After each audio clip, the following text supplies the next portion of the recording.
Well, welcome to Super Eye, your television program that beams a searchlight on the ills of the society.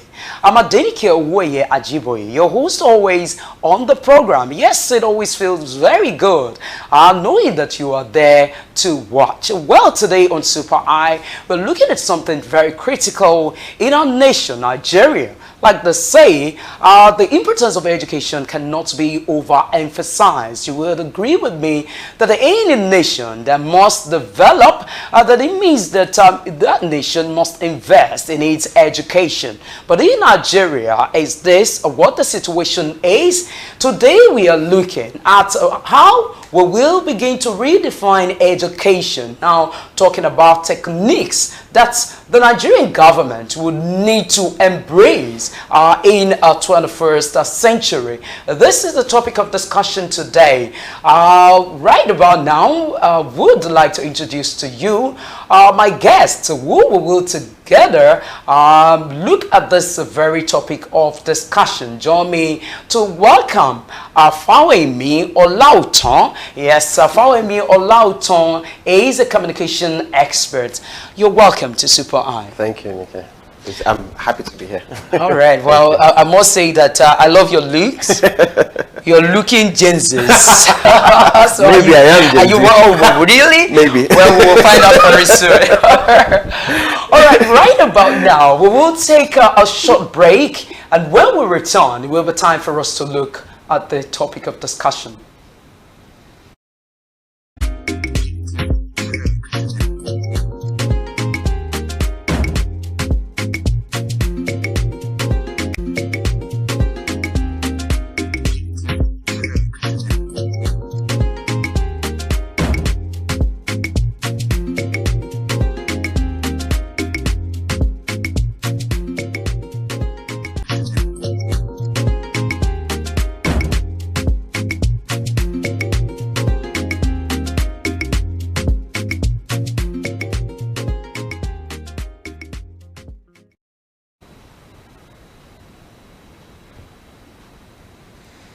Yes, so glad to have you back. Earlier I told you we will be looking at education sector in Nigeria, and like I told you, my guest is here in the studio. How has Nigeria education grown?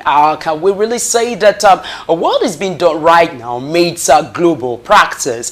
Well, my guest, like I said, Fawehinmi Olaotan, is also a trainer of the, how do I put it now? He trains youths. He does a lot of, communication, and that's why I told you he's a communication expert. So now, Olaotan, to say that Nigeria education has suffered a lot of setback, I would just be right. And so many reasons, in fact, innumerable reasons, have been given that we too have seen that has caused education setback.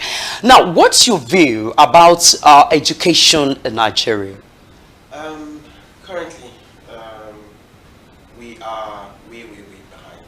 That's the truth. If you want to look at the global standards, look at developing countries, and you want to compare it with where we are as a nation, we are way behind.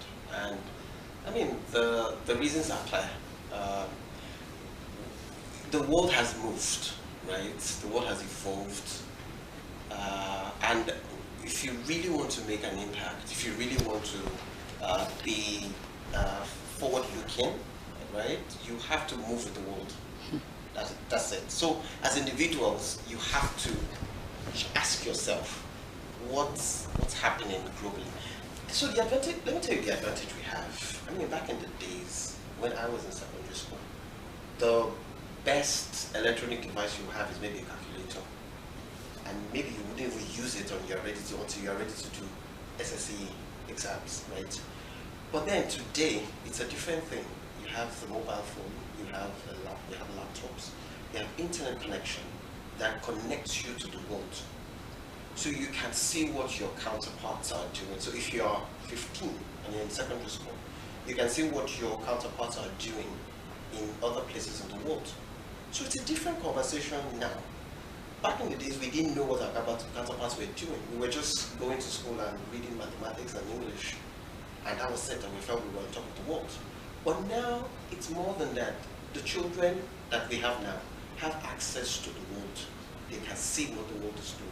So they can almost see that they are not at par with their peers in other parts of the world.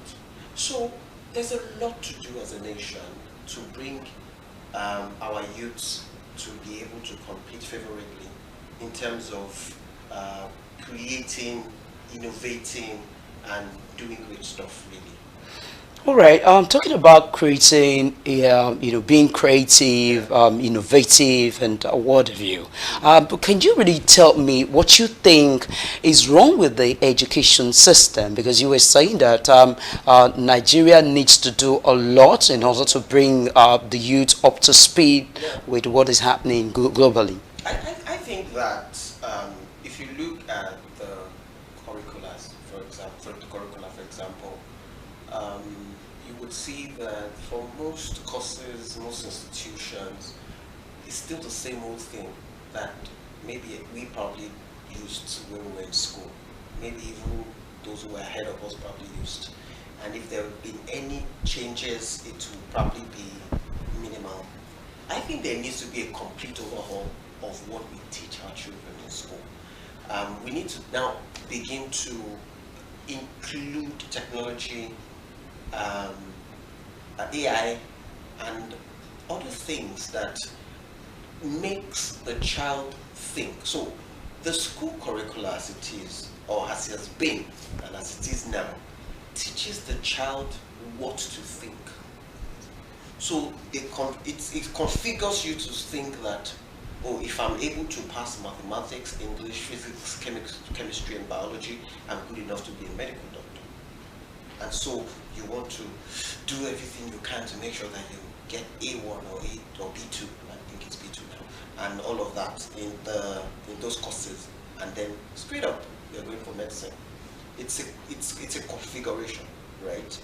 Because that's what we met with our fathers. I mean, back in the days, it's either you're a doctor or you're a lawyer or you're an engineer, maybe you're an accountant. That's it. Or you could be a teacher. My mom was a teacher. So somebody had to teach the doctors, right? So it's either you're one of these five. So you go to your, remember back in the days, you go to your father and you say, I want to be a musician. Or you say, I want to be a footballer. They look at you, what are you okay? Not to even talk of an artist or musician. Yeah. So they ask, are you okay? But no, look at what the artists are doing. Look at what people are doing in entertainment. Look at the skit makers. Somebody went to school, graduated as a lawyer, and then he's tweaking that thing he learned in school to make people laugh. He's being creative. Being creative, making people get out of depression with his skills. Then he merged his skills with what he learned in school. That's what we're talking about. Okay, well, I would really like you to, share with us basically your insights on this innovation, creativity, and of course why it is really crucial at this point in time in our nation, Nigeria. So, like I said earlier, at this point in time, Nigeria is far behind in terms of advancements, technological advancements, creativity, innovation, and stuff like that. Why? Because our children have a stereotype. Go to school, have good grades, come out, write CVs, get job, get white-collar job, begin to earn salary, get married, have kids, send them to school. When they graduate, they begin to feed you. That's a typical African stereotype. No, that's not how it works. A nation will never be great if an average individual, an average youth in that nation think like that or thinks like that. All right? A nation can only be great when an average youth wants to create, when an average youth wants to be a creator, when they want to innovate, when they want to look inside and bring out that gift that they have, that talent that they have, when they want to polish it and begin to use it, when they identify the challenges in the nation, in their community, and they ask themselves, how can I solve this problem? I mean, just before we started the show, we were talking about an app. I mean, somebody sat down and thought about that app, that I could bring all stations to one place where you can access them. That's it. That's the thought of a man. So where it's the challenges, right, cuts across from government to private sector to parents and educators, even to the youth themselves. So we're going to run through everything if we have the time of the show. But however, I will start with the youth themselves, right?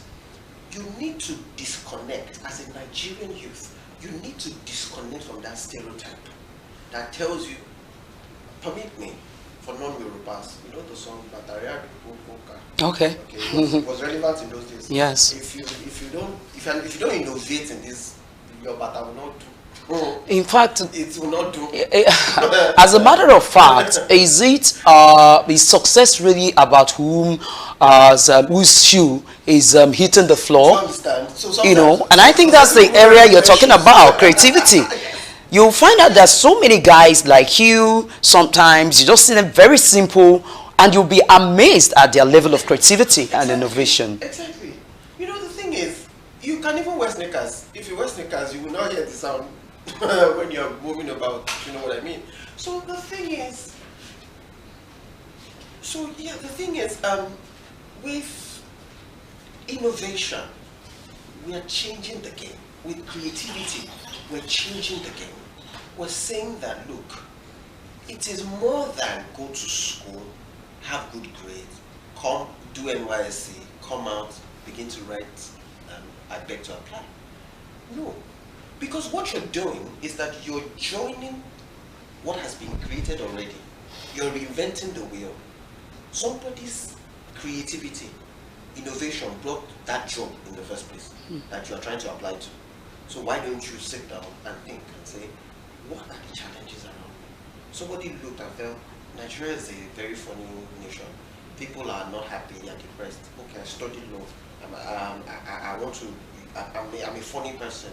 And I've studied, I mean, when I read his story, he talked about how he has studied how lawyers behave in the courtroom and all that, and he decided to make comics out of it. And everybody is laughing, watching and laughing. That's creativity, that's innovation, right? So, first of all, Nigerian youth have to disconnect from that thought. That's it. Then when they do that, you now sit down and ask yourself, what am I good at? I mean, I came from a construction background. I studied quantities of it all my life. Yes. So what you're practicing now? No. Absolutely no. Okay. I'm not sure I can really take off sheets right now anymore. But why did I make that transition and how? The truth of the matter is, I looked at myself right from secondary school. I knew I could write well. I mean, back in the days, don't tell anyone. Back in the days, my friends, when they want to, you know, they want to woo a girl in another you school, you are the letter writer. I know. I'm sure your writing must be very nice too. They said so. All right. They will come to me and say, you know, when we did our inter-house sport, there was this lady that came from, they will mention the name of them. I'm like, what's my business with them? Okay, I want to write that letter. Hey, you're your own. You say, no, now help me now. And then you will write, I would write it. But I hope that comes with a cost anyway. At that Way time, back. we didn't have. Unfortunately. So we were not doing it for free. If I knew, she'd be able to say, bring 20 I mean, for you. monetize it straight. Yeah. So those were some of the skills we picked up along the way. That you see that thing that you're doing for free. It's a skill. It's a gift. Anytime they come to you and say, can you do this thing? Yes, I can do it, but it will come at a cost. That's it. Because you're offering a service that you get paid for. Do you know how many things you've done for free that you could have been paid for? Honestly. Yeah, that's how we lose money. So, as a young person, look inward And discover yourself. Skill. Is it singing? Is it writing? So I looked at it. My best friend, Ibuku, he said, I said to him in 200 level that, Ibuku, do you know that I'm not going to practice this course? And he asked me, so why? I said, I don't think my money is here. So he said, he asked me in 200 level, where do you think your money is? He said, I just said, I think my money is in the media. Trust me, when he was telling me about 10 years later, I didn't remember that I ever told him that. And I had no idea what the media was about. But I knew it. I knew that I was better than just reading one textbooks that an Onibo man wrote 500 years ago and reinventing the wheel. I'm not saying the course is not good. I'm saying while you're doing that, look inside. You have gifts that you can bring out, that you can polish and serve the world and become great with it. Oh, all right, you just said something that you know, you feel right then that you can't continue to study the book, you know, written by a white man, which means that every individual you know, are caught out for different things, basically. And now let's now look at education in Nigeria. Yes, a lot of theory is being done. Do you really think there's something wrong with this? Because I heard you also saying that we need to do away with paper work and move beyond. Absolutely. There's a lot wrong with our education system because it is heavy on theory. You know, they tell us that we do practicals. I mean, back in secondary school, chemistry practical, they take you to the lab, you would do practicals, they'll send you questions and all that. The ends there, that's it. That was the knowledge we needed to use to write a particular exam. But if you want to become, say, a pharmacist, you know you have to go in depth into all those things. It's not, so you don't go into a book and then see that if you add hydrochloride, you become hydrochloride.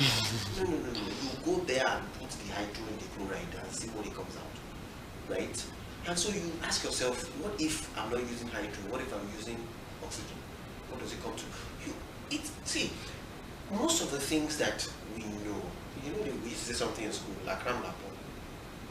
People go back, you go to school. Cram and drop. The lecturer gives you handouts, you read the handouts, you put it up there, and then the exam comes, word for word. How many, 5 types of tractor that you can use to excavate, then you put it down there again, and then you score high, you have first class, and then you come out. I'm not saying it's wrong to have first class, yes, it's good. But if your first class is determined by just lifting text from the book, storing it there, and putting it down, then there's a problem. Our first class should be a function of practical, what you are able to do. Do you understand? The infrastructure, the tools that you need must be available for you to practicalize what you're being taught, and then you should be judged based on that practical output, not by just putting book in your head and putting it out. There's a big disconnect between the school system, what we learn in school, and the reality. The labor markets. The labor market. That's why you find a lot of graduates come out and they are shocked. There's a shock. You know, in culture, cultural shock. There's a what am I calling now? Reality shock when you get into the labor market. Because it's a different show entirely. It's a different kettle of fish. Exactly. That course, that architecture that you learned in school, that chemical engineering, that civil engineering that you learned in school, it's a completely different game when you hit the labor market. You have to start, that's why they say you learn on the job. You're only using a little bit of information, maybe the formulas or the guidelines. You're only saying, oh, I learned this in school, blah, blah, blah. But when you get to the real thing, it's a different conversation. That's where my point is. And if I'm going to speak about the private sector, that's what I would say. That the private sector needs to get more involved in education. Imagine in school, maybe on your 300 level, 400 level, you have people come from the industry. So let me give an example. Mass comm. You're studying mass comm. And at your 300 level, 400 level, maybe everything you're going to do throughout that level is bringing people from the real world, practitioners, experts, bring them to come and be the one to teach them or train them throughout that level. I won't come there and come and open textbook. I will come there and tell you the reality. The reality, the projects that I did and what came out of it. That's what I'll be saying. So it helps you. But you know, we used to do IT, 6 months IT. 6 months is not enough to know.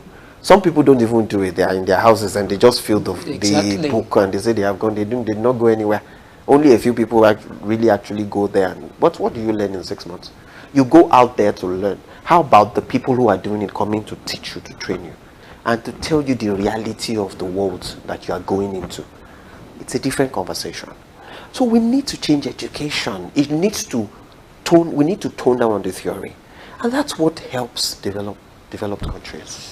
Okay, now talking about changing the trajectory of education in Nigeria, you would agree with me that a lot of times individuals, some actually discover themselves. They know that they are good singers. Take for instance, when I was in school, I was a very good singer. I write and I do a lot of singing. Even my mates in school then, if they don't see me, I mean, there's no fun. Which was why you are where you are today. Honestly. But I found that, they are, stumbling blocks. Absolutely. Yeah. A part of it is, I came from a home where they believe that everybody is a banker, accountant, and what have you. And so when I came and I said I wanted to study mass communication, my father was like, what? I think there's something wrong with this lady. You mean you are not going to study banking, where you have brothers and everybody here? Do you think that going to school is just about going to read whatever you want to? You have to read what when you come out to get you a good job. That's it. It was all about condemnation and all of that. But eventually I stood my ground that I was going to study mass communication because I'd find out about it. And because I had an older cousin that wanted to read mass comm and they shut her down. They didn't allow her to read it. Okay, so I was determined because I believe that I can be rigid at times. I mean, they can, So that's a different story entirely. But what I'm trying to say in essence is that we have parents who go ahead and discourage their children because they are the one responsible for all of the resources to send you to school. A very good example is Fowles, whom the father is a legal practitioner and said, you still have to go and read law. At the end of today, we all as Nigerians, we all saw the outcome of Fowles because eventually he brought out that comedy in him and that music ability in him. So the question is, what will be your advocacy to parents at this point in time, especially when we are trying to meet up the 21st century, challenges? I think, to be honest with you, the game has changed completely. When I was growing up, when you hear my father's hoot from 5 houses away, you're fried. So he meets you. He meets you outside playing football. Oh, you are gone. You are fried. Like with vegetable oil, you are fried. I can imagine. That was then. In fact, now I have 2 girls. I bought them ball. I'm not saying small ball, real. Just in case. I'm telling I've seen Laura James. Do you understand? It's a different conversation now. Back in the days, is you are playing football. Your parents tell you, "Have you read your books?" Today, if they are reading their books, just ask them, "Have you played football?" Those Yoruba parents. Know what is going on now. Just Yoruba parents. My friend, you must include football in this matter. What am I saying? The education has evolved. It has evolved. After they have read that book, they have to read another book, which is discover the book that can really bring out who they are and make an impact. Imagine Fowles. You think when Fowles was in school studying law, you think he wasn't going for shows? Of course. Exactly. He was reading the law, but then he was going to shows, perform maybe in his friend's birthday. There was a program I attended many years ago, I think Arambe, Nigeria or something. It was MI that came to sing. He wasn't popular then, but I remember him. He was the one that came to perform in that show. So he was, MI, and then he sang, he did a rap, and it was so nice. Look at him today. So while they were in school studying, they were doing those things on the side. Look at it. Those things they were doing on the side, it has made them who they are today. But you would always find that education that they have still polished them, still give them. Education is to polish you, give you confidence. People should be going to school to learn how to relate with people, how to overcome obstacles, how to sit in front of a camera and be confident, how to sit in front of investors and be confident, how to sit down and create something and be able to defend it. There's this movie by Tyler. Yeah, yeah. Acrimony, the guy that had a stuff that he created, and he would stand in front of anybody to defend it. Look at Pursuit of Happiness. Will Smith, he created something, and he would stand. There is nobody can defend what you have created more than you, because you know it is yours. I have written 2 books. If I sit to talk about my book, you will be shocked, because I wrote it. It's original. It's original. It's me. It came from inside of me. I can defend it anywhere in the world. That's different from me sitting down to read what an Oyibo man wrote in 1859, and I am trying to defend it. They are 2 different things. That one, I read and crammed what he wrote. I am dropping it for a lecturer to impress him. See, I know this thing now. No, I don't know it. I crammed it. But how about I use that thing, put it together to create my own thing, and I defend it to my lecturer that this thing, this one. Right now, Nigeria has power issues. I have seen here and there how some people have created this and created that. One machine that doesn't need fuel, one keke that doesn't use water. Exactly. But how are we doing with people like that? We just put it on social media and then it goes. Yeah. Why is the government not picking up people like that and developing them and enhancing what they have? Okay, Fawehinmi, we'll get to government aspect. Yeah. But now let's look at educators themselves. I mean, the lecturers at the universities. You know, you just said something very salient, which is basically beginning to see education in Nigeria as just trying to measure a level of intelligent quotient. So that's why we just come, just read whatever the lecturer gives you as handout, then put it back there. So if you are very good at cramming, of course you do very well.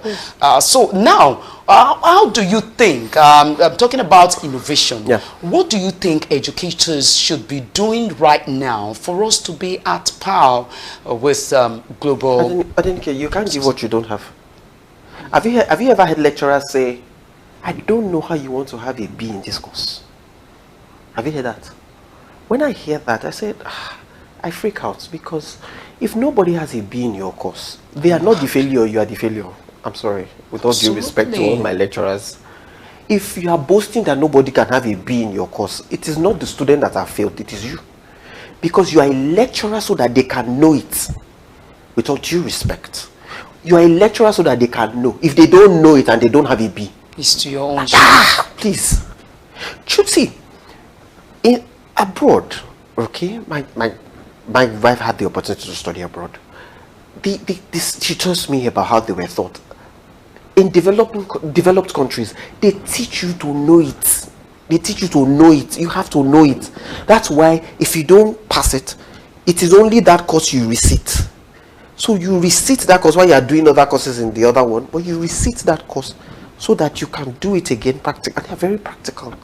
So that you can practicalize it and know it before you move on. The system in developed countries, the system is to teach you to know so that you can go and create. They don't teach you to prove that the course is so tough you can't pass it. What do educators need to do? They first need to learn.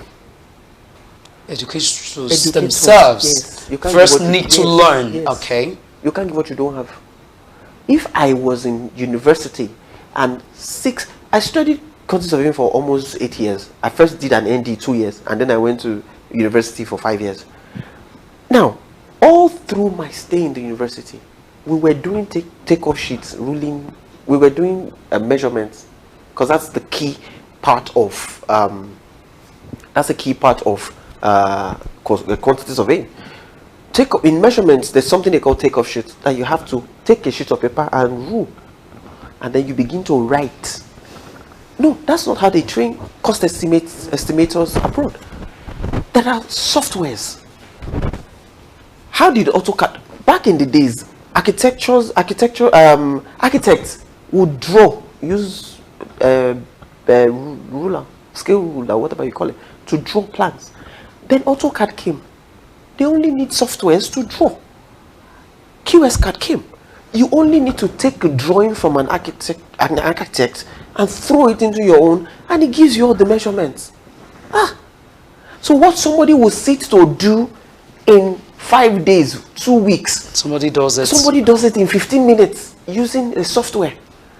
That's so what in order not to digress, yes. I would want you to quickly hit the nail on the head. Yeah. You said educators should they need to learn. Yes. Now, if somebody hears you now, they wonder, what are you saying? Of course, for them to be lecturers, it means that they have learned. No. So can you be specific about the learning? Is it about training and retraining? What aspects? So if I become a lecturer and I feel I have learned, no. Do you know that over time you get rusty if you don't keep learning? You don't stop learning. So as lecturers, they need to go and see what they are doing in developed countries in that course. What is the next thing? What has happened? Have you ever studied this thing we put in our memory card? Did you see the first memory card, the size? I think it was over time. The first one they did, I'm sure you need an helicopter to carry it, and it was just maybe 12 kilobytes or whatever. It was less than 100 kilobytes, and it was as big as a truck. And then over time, the size gets up. I mean, the look. I mean, the way it looks, the size keeps shrinking, and then the size, the memory, in terms of the capacity, keeps increasing. Right now, you have something tiny in your hand that is 1 terabyte. That's what we're talking about. Growth. Yeah. Let me tell you the way a white man thinks. He has produced this thing today. He releases it out. Use it. While you are using it, he goes back to the drawing board and say, okay, I've created this thing today. How can I make it better? It is about thinking out of the box. Yes. Always. This thing is good though. I've created it. How can I make it better? That's why you see that the first mobile phone was big and bulky and battery was like this, and every time they keep shrinking it, it becomes slim, they give you screen. They improve on whatever it is they have done so that you can get better value. We hardly do that in Africa. So we have created something. Yes. And then you have made it, you have arrived. Go and sleep. You can't sleep. No. Take that thing back. Make it better. Are you a writer? Write that book. 2 years down the line, go back to it. You must have gained some knowledge that over time you need to go back to it and write a second edition. 2 years later, write a third edition. Improve on it. Knowledge grows. If you're a singer, you wrote a song 5 years ago, go back to it, do it again. If there was one particular sound that you used, maybe the sound has been better with technology and softwares and all of that, try and do it again. That's it. While you're creating new things, you must always go back to the ones you have done before to make it better. So educators must keep learning. If during my time I learned this thing by reading paper, I need to know what is happening now. Do you understand? I need to know if this course was going to be taught in Germany, in Australia, in US, in UK. How is it going to be taught? What are they using to teach it? You don't even have to go to these places. You can find it online. I don't think there's anything you want to do now that you cannot DIY. Do it yourself. That you can find online. Ask questions. Read up papers about what people in other countries are doing. concerning that course, concerning that subject, and use it to teach. That way, you are teaching them how to be on the same level with people in those other countries. All right, beautiful.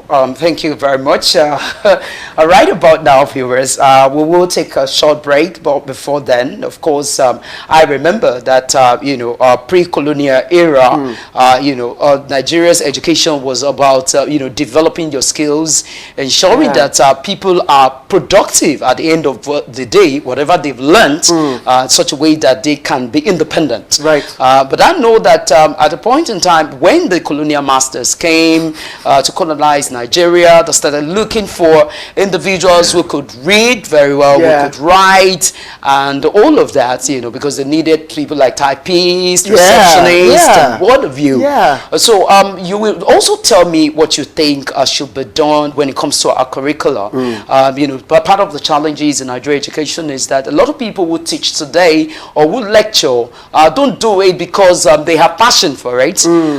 They do it out of maybe lack of job. So how can government encourage individuals? Because even the lecturers, for them to do, is it a lecturer that his salary is nothing to write home about, that you now say that he should begin to see how he's going to advance his course to move? I mean, you will know what ticket is talking about if you need to go abroad and also learn.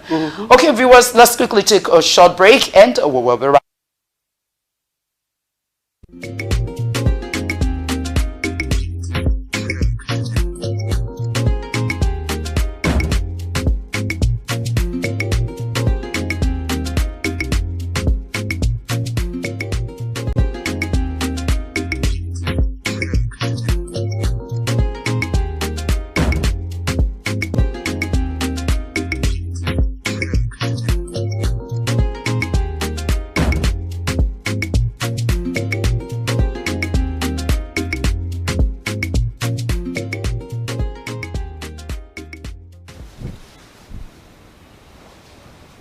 Yes, viewers, so glad to have you back. You're still watching Super Eye on Super Screen, and I still have my guest here, Fawehinmi Olaotan. Is an author and a communication expert. So, Fawehinmi, before we went on the break, I was talking about enabling environment.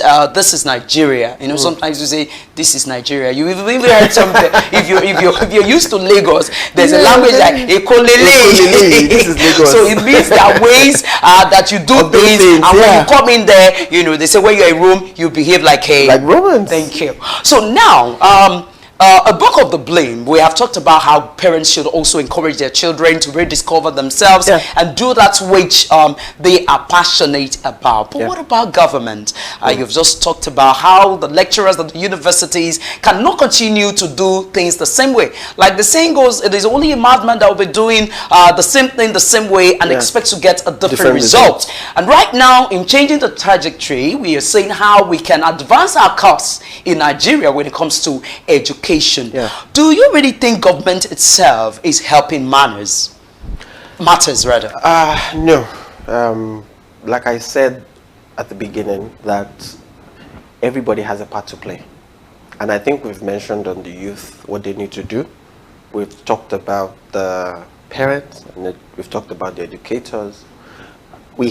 At some point we hit on the private sector, that they need to get more involved and come into the education system to contribute and create like a very seamless synergy between the education sector and the private sector, so they can catch them young.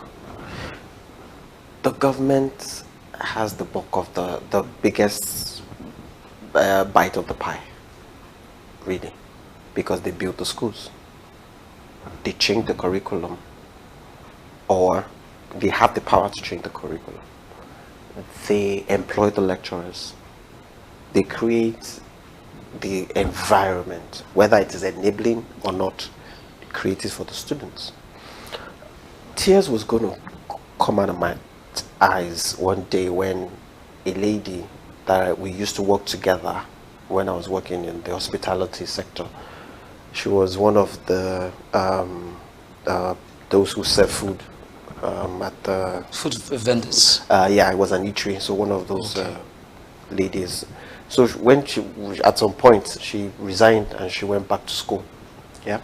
So at some point she resigned and she went back to school. So she was in school and she sent a picture of her lecture, her class. When I saw it, I was going to be in tears. Students were sitting on the floor. What about the ones sitting in a waterlogged class? Honestly, I don't know what to say. Like, it was a class that could accommodate about 50 people. And there were over 300. People were sitting on the floor. People were hanging on the windows. I was like, who did this to us? Right? Who did this to us? How did we get here? Especially when you go to the northern part of the country, you see children. Yes. Yes. It's crazy. The government needs to invest in education.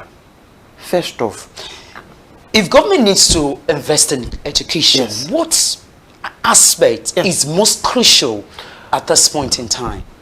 So I will say two things, and I will cut across the different education level. Please, first off, we need to create an environment that is enabling. We can't be teaching people and they are sitting on the ground. They are not good sand dogs. We cannot be training, teaching, and they are sitting on the ground and they are hanging on the window. So we need to create, we need to refurbish and create situations, create classes that are built for human beings. When we have done that, okay, we need to change and infuse today's reality into what we teach. So if I go to school and we are still being taught how to find X, all my life I've not seen the X till today. What about the Y? The Y, the X, we have not found any one of it. Oh my goodness. But then typically there's no X anywhere.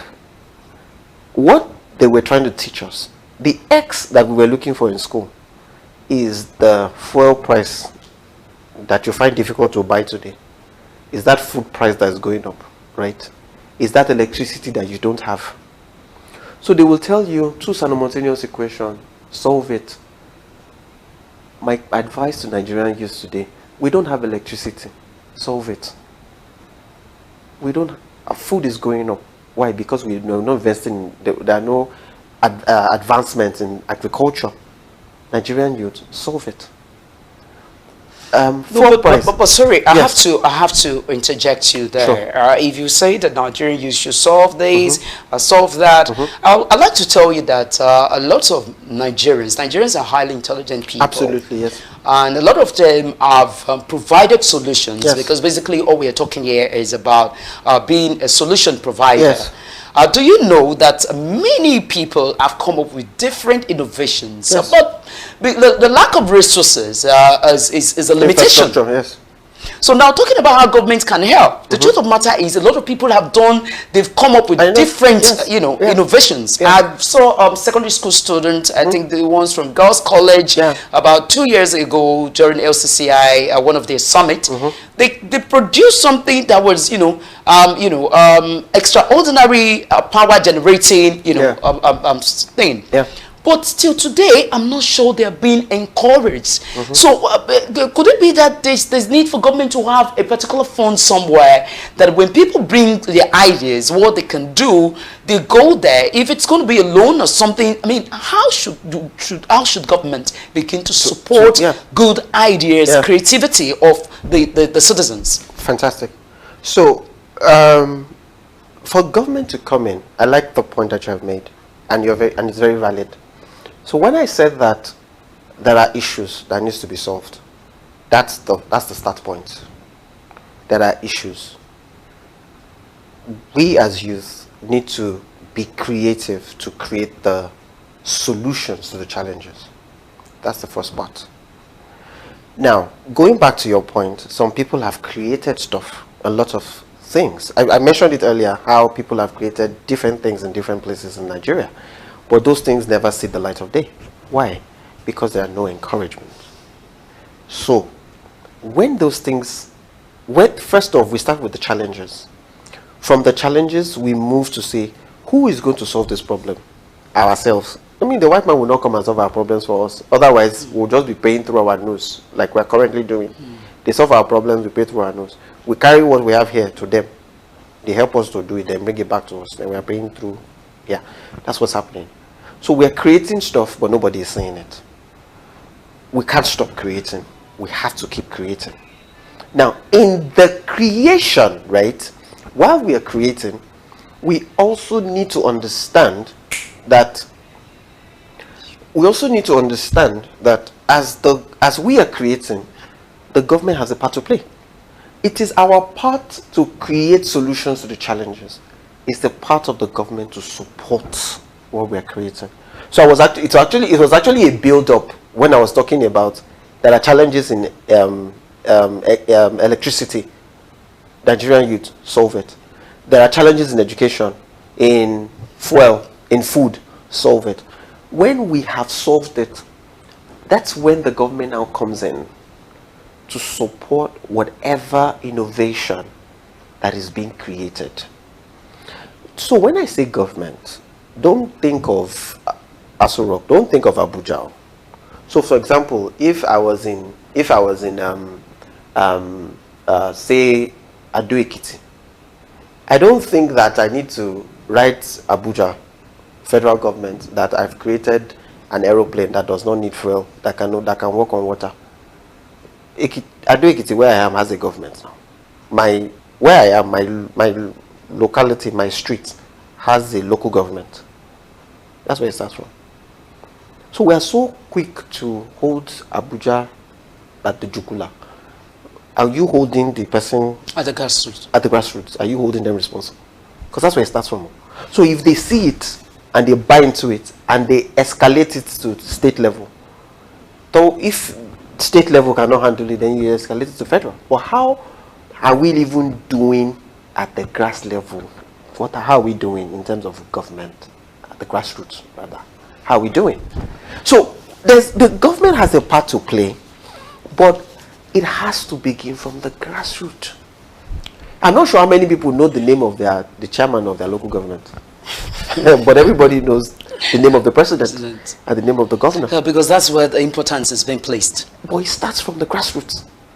If we do not hold people responsible from the grassroots, how do you expect the federal government to now hear your voice? Okay, quickly, let's talking about solutions and of course techniques that government would need to explore in the 21st century to make education in Nigeria better, go beyond book, paper, theoretical to practical. How do you think government can enhance technology to the development of education? Right. We look at what is being done outside the world, outside the nation. Let me say this and apologize, right? I don't mean to offend anybody, but I'll say this. So I saw a cartoon online that really made me sad. There was a trophy it was like what we have now. There was a trophy on this side. So a guy came from this side. There was a space between where they are and where the trophy was. So the first person came, got to the edge, and they wrote on it Chinese. He got there, he took a rope and then threw it to the other side, and he had a nail on it, so he threw it on the other side, hooked it, and then he jumped, picked the trophy. The second guy came, wrote on it American. He took a plank, placed it on it, and walked on it. The third guy came, they wrote on it Nigerian. Cool. He got to that edge, he knelt down, he prayed. What's that supposed to mean? And What's that that's why supposed to that's why I mean? apologized initially. So it doesn't Excuse look like, me? hold Are you on. saying that in No, Nigeria, I will all we explain. do is Well, you channel said- our energy you- to you praying said it. and no work? You said it, It's a not- question I'm you said it, not asking. me. I'm asking because Okay. from the analogy you gave, that is where it's pointing at. No. Maybe you are wrong. All right. So this Okay. young man got there, knelt down and prayed. When he was done praying, he crossed. He jumped. He fell into. Am I saying it's wrong to pray? No. What I'm saying is it's good to pray, but when you are done praying, work. There's something you need to do For to the prayer put to be in, answered. I'm not sure. I've heard before that most Nigerians, when they leave Nigeria and they get abroad, they reduce the level of their prayers because you realize that all those things you are praying for, somebody has created it already. So it's unnecessary. Yes, do you understand? Here's what I think. We need to look at what's happening. I saw another skit where they showed children in China or Japan, very small children, I think about 4 or 5, and they were teaching them how to couple things and all that. And they showed their age brackets in Nigeria or in Africa, and they were in church, they were praying. I'm not against prayer, I'm a Christian, I'm not against prayer. But I'm saying we have prayed, go. Our children know how to pray. But can we get them to start working? Can we get them to start coupling things? Producing, manufacturing. Nigeria's way is because we don't manufacture. We use what other people manufacture, so we bring it in with forex. That's the problem. But we don't manufacture. But even Nigeria today does not manufacture. Are we not a product of our government? Because even if on the larger perspective, Nigeria itself is still suffering from its over-dependence on oil. Yeah. We're not manufacturing, more reason why now our currency doesn't even have that strength it's supposed to have. Aren't we the product of what the government has made us to be? That's it. We're saying the same thing. It cuts across. The government, we're not facing the right direction. And you know they say no matter how fast you travel in the wrong direction, you can never get to your destination. Absolutely. The reliance, the total, underline that word, the total dependence on oil is not helping us. Because there are other sectors that we need to face and use technology to develop for the economy to be able to grow. Do you understand? Yeah. So that's what we're saying. The government needs to help us. Because if we're saying that youth need to create, do we have the infrastructure to create those things? I'm going to. Yeah, that's it. Like I said, it's a build-up. Do we have the infrastructure to build those things? Even if you struggle and on your own, you are able to put one of those things together to build it. After you are done, do you catch the attention of the government to bring you and say, okay, this thing that you have created here, come. Do you know that in some places, in some parts of the world, when they take hackers, they don't, yes, they put them into jail terms, but they change their orientation. They bring them to come and use that To utilize them. You utilize them to come and use that their sense for the good of nation. their economy. Yes. So if you can hack to do evil, Bring this you brain can bring the same brain to do good. in a positive light. That's what we're talking about. Government. Okay. Talking about how the government can enhance technology. You know, in the other times, we're aware that the streets they have Wi-Fi and all of that. That area, do you think government is doing enough? No. When we're even talking of epileptic power supply at this 21st century, how do you think? What would be your advice to government? You know, I was saying something yesterday that it's sad when you want to work and then there's no power. You might say that, okay, you know what, I'll do it at 6 p.m. when they bring power. Guess what? You have missed several productive hours when there was no power. While you are waiting for 6 p.m. or when you are waiting for 7 p.m. when you put on your generator, you have lost productive hours. Internet today is still very expensive. It's still very expensive. God bless you if you have dependents and you are doing for yourself and you are doing for other people. You do X gigs today, by 3 days it has finished. You can't be productive like that. When internet is subsidized, when data is subsidized, when electricity is stable, when you have the right environment where There's you can an encouragement. encouragement where you can think. When you do one and that one is recognized, and when the one that you did is recognized and you have attention of the relevant authorities over the little one that you have done, you will be encouraged to go back and do more. But when you do one and nobody has seen you, nobody has paid attention to you, nobody has asked you questions, then you will be discouraged and then you drop it. Okay, let's look at AI. How do you think we can also enhance this artificial intelligence to the development of education? You know, they have said that AI will take jobs from people. I laugh. AI cannot stand alone. AI needs human beings, right? Technology is an enabler. It enhances what you are doing. It doesn't. So we have ChatGPT. Can ChatGPT just begin to write on its own? A human being has to prompt it. That's AI. AI needs human input, right? In education, you write something, maybe an assignment. There's Grammarly that can help you take out the errors and give you and make sure that your writing is clean. But then you have to write first before you put it inside Grammarly, right? So AI is an enabler. AI is an enhancer. The more we introduce it to our people, students, educators, even parents, the better. Our lives become better. But why do we have to wait for people on the other side to create it before we use it?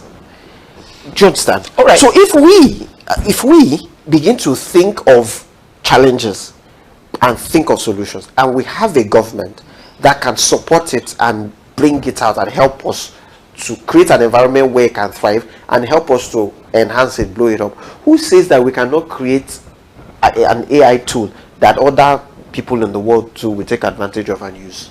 All right, beautiful. I must say that I'm enjoying myself, and I hope that you're also following and also enjoying this moment. So finally, before I let you go, Fawehinmi or Olaotan, I want you to speak directly to Nigerian youths. I mean, this is you looking as if you are, if I see you outside, I will be mistaken to believe that you're an artist because looking at your hair and your looks and everything, most likely somebody else can look at me too and believe that I'm a singer, so maybe we're going to a club to do one music or the other. Go to the studio from But of course, it's part of creativity. Yeah. I mean, this will also help the Gen Zs to wanting to watch and say, what are they talking about? Are they talking entertainment? Because most of our youths now, they're tilting towards entertainment. Yeah. But right now, we're also saying creativity is pivotal. Speak directly to the youths on how to discover themselves and be creative and innovative. Quickly, in a minute. In a minute. Well, so nobody can do it except you, right? I mean, I keep saying that creativity or innovation it's a thing that you see. What do you see? You will tell someone that there's a hole in this wall, there's an opening in this wall. The person will say, no, this place is there's no opening, and you will be saying there's an opening because that's what you see. So look at yourself. What do you love to do? What do you do that people love, people enjoy, they want you to do it for them? You know, I just told you how back in secondary school, my friends would ask me to help them write letters. How did I even know that I was going to become a writer or an author? I started doing it from secondary school. I remember somebody would come from my sister's school, and when it's time to go back, I would say I want to write her a letter. I would write like 6 pages. I love to write. And so I knew that it was something I loved to do as a child, and I just... With ease. When I write, a friend once told me when Facebook came, that I wake up in the morning, I want to quickly go to Facebook to see what Olaotan has written. So I saw that people were glued to my writing. They want to see what I have to say. And then I knew that there was something for me here, and I began to pay attention to it. What I would say to Nigerian youth is, after you have done the medicine, the law, the engineering, the accountancy, the banking and finance, fantastic. Go to school. I am not against going to school. In fact, you should go to school because it will polish you. You meet people. There are people I still talk to, my good friends we met in school. You will meet people, you will refine, you'll be refined and all that. But after you have done that, look within yourself. What are you good at doing? Is it photography? Is it sewing? Is it writing? You need to, today's Nigeria, you need multiple streams of income. So you need to begin to pay attention to those things. What stops you from going to that hospital? You are treating people, and you have a shop somewhere where somebody is sewing for you. You have like 5 staff that are sewing for you. At the end of the month, you gross like 500,000 there, and then the government will still pay you for working in the hospital. Well, do you understand? That's what we're saying. Well, Fawehinmi, I think this is all I will take from you today. But I must say that you know that this is Africa, where we also battle with witchcraft. Even when you come with an idea, there's somebody backing you in that environment to say, no, this cannot work. No, it's going to constitute a nuisance there and whatever. But of course, what Olaotan is saying today is that you need to take your creativity a step further. I mean, there's need for us to see how you just have to push, because nothing good comes easy. I mean, what we should be aiming at is that there should be a light at the end of the tunnel. How can we be solution providers? This is the time, and we cannot afford to just sit down and say it does not concern us, the state of Nigeria's economy. Let us be creative and see how the nation Nigeria can benefit from our intelligence, our creativity. This is what we're talking about now. You know that Super Eye is a program that of course enlightens you, and I'm sure that you have been quite enlightened today, thanks to my guest and author. Is also a communication expert, and of course a trainer. And I think I'm not disappointed because you've been able to do justice to the topic of discussion. Well, viewers, this is where we will draw the curtain, and my advice really is that government would need to, take the bull by the horn, because Nigeria cannot afford to be backwards. We need to stand and build our country, and that's it. Many thanks for watching. I'm Olaotan Onigegeara. Let's do this again. Let me also say thank you to my guest. I think I forgot to say that. And let me also tell you, looking at you, you look like a single guy. But he's not single, he's married, and he's not ready to cut shells. All right, viewers, I'll see you next week. Bye for now.